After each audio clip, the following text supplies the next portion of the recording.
becoming a domestic terrorist. It happened with no warning, though, in retrospect, the signs must have been there all along. Isn't that what they always say? One day, I was an ordinary dad, the kind neighbors might describe as quiet, pleasant enough to trade waves from our respective driveways, but mostly keeping to myself. Isn't that what they always say? The next day I was surprised to discover I was now a bona fide terrorist, public enemy, a nihilistic, violent extremist. Well, let's review the evidence and see what signs were missed.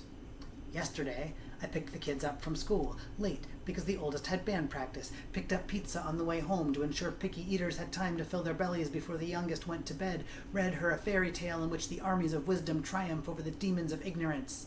Its life lessons were not subtle, nor were they convincing in this age of alternative facts, of whoever speaks loudest and longest gets to pick what the truth is, and who it hurts. While the youngest slept beneath her patchwork quilt, I washed the dishes, fed the fishes, played cards with the oldest after making sure he did his homework, drank cup after cup of tea as strong as I can make it, and submitted poems to journals because I like to think my words can make a difference. Today, before checking the news, before the evidence stacked up against me, I got on my knees to scrub scum from the bottom of the bathtub, changed sheets to get ready for a guest domestic work of hospitality, little knowing what existential threat I posed to bathrooms, to boardrooms, to ball fields, to battlegrounds, to biology and chemistry and child rearing, the nuclear family, marriage, national security, public safety, school safety, free speech, free country, you name it. I am an equal opportunity threat, maybe the only equal opportunity left in this country, so watch out. Stand back and be terrified. Because the news told me about myself, and it was an education, let me tell you, I'm still trying to take it all in. You see, today I discovered that I believe in nothing, which is funny when yesterday I was sure I believed in so many things. I believed in community and connection and solidarity. I believed in love. I believed my highest commitment is to my kids and their safety. I believed in the scientific process, in following the evidence, in staying open to unexpected truths. I believed that education matters. I believed that change is always possible. I believed in hope, in stubborn hope, the kind that is stronger than fear, the kind I can hold even when I don't feel it. I believed in the magic of words, the power of art. I believed in healing and transformation and revelation. I believed in second chances. I believed in listening, in pausing, in taking deep breaths. I believed in the power of love. I believed in the power of an honest prayer which can always change us if it does nothing else. I believed that here and now is what we've got, so we have to use it well. I believed that catharsis often happens on the dance floor. I believed in libraries and museums, in public schools and public health departments, in the millions of people who show up every day and work for the common good.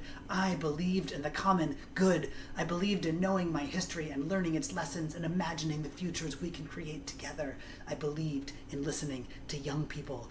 I believed that most people are the experts on themselves and that empathy goes a long way. I believed that the personal is political and that stories can change hearts, which can change the world. I believed in believing in people. I believed in protest, in organizing and advocating and bending the long arc toward justice. I believed in indigenous sovereignty. I believed that Black Lives Matter. I believed that everyone deserves a safe place to live. I believed that trans joy is sometimes both the weapon and the victory. I believed in mountains and rivers and sinking my hands into the dirt and the renewal that comes from watching something grow. I believed that justice and mercy live in delicate tension, and it's our job never to let go of either one. I believed in grieving and honoring and celebrating. I believed in the life-saving power of seeing yourself reflected in a book, in a song, maybe even in a real-life human who makes you feel like your life is possible.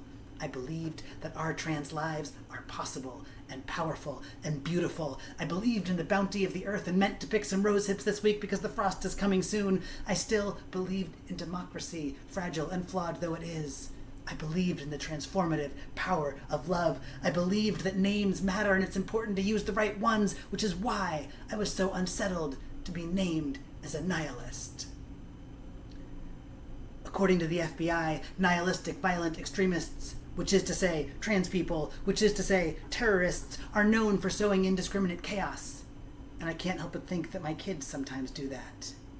Yet I never thought to name them terrorist.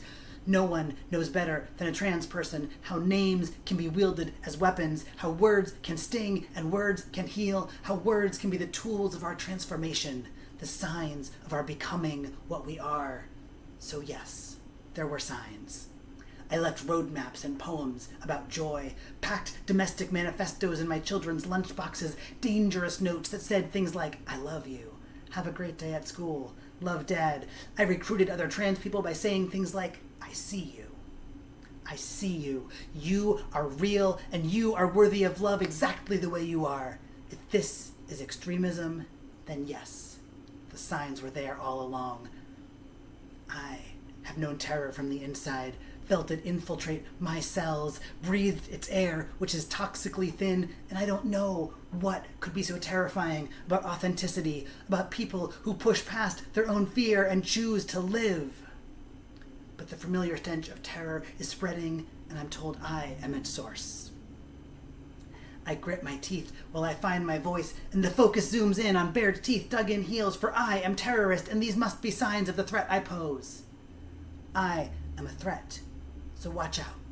I am wielding a weapon. Never did believe in fighting, so my arsenal is small, but terrifying. Listen. As I terrify with this pen, with this poem, with this trans and trembling voice that is still speaking. Listen.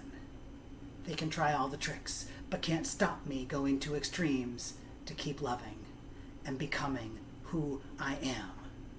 Always.